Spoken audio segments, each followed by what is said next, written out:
menjelaskan kultural imperialisme teori beserta contoh kasusnya.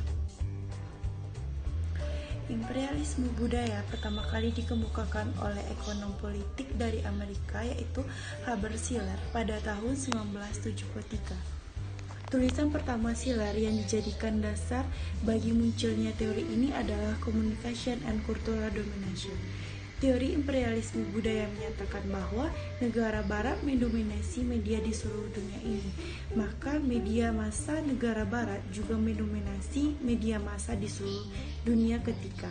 Sehingga mereka ingin meniru budaya yang muncul lewat media tersebut. Dalam perspektif teori ini, ketika terjadi peniruan dari negara maju ke negara berkembang, saat itulah terjadi penghancuran budaya asli di negara ketika. Berikut ini adalah paradigma dan perspektif teori imperialisme budaya. Perspektif teori ini termasuk ke dalam perspektif sosiologis karena ketika terjadi proses peniruan media massa oleh negara berkembang dari negara maju, saat itulah terjadi penghancuran hilangnya budaya asli dari negara berkembang tersebut. Oleh karena itu, khalayak harus berpikir dalam menerima pesan dari media massa yang dihasilkan oleh negara barat. Selanjutnya yaitu contoh kasus kultural imperialisme teori. Yang pertama yaitu cara berpakaian meniru budaya kebarat-baratan.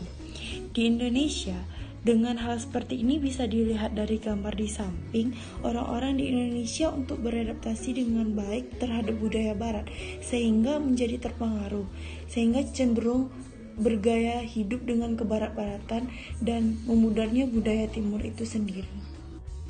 Selanjutnya contoh kasus, yaitu masyarakat Indonesia lebih cenderung memilih makanan fast food daripada makanan lokal yang ada di Indonesia, seperti KFC, AW, dan McDonald.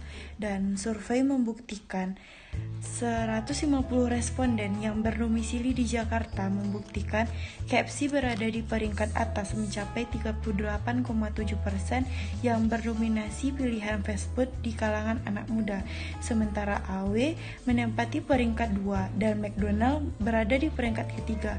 Sisanya adalah restoran lokal seperti Estelle 77 mencapai angka 6%, diikuti Solaria dengan 4,7%.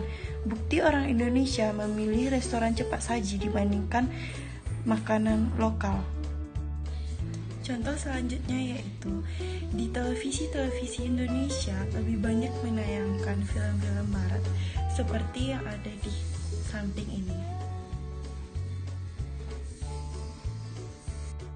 Jadi kesimpulannya yaitu teori imperialisme budaya atau media merupakan bagian dari teori komunikasi internasional yang mampu menggambarkan dominasi dan hegemoni media barat yang isinya mengandung kepentingan politik, ekonomi, dan budaya sebagai bagian dari diplomasi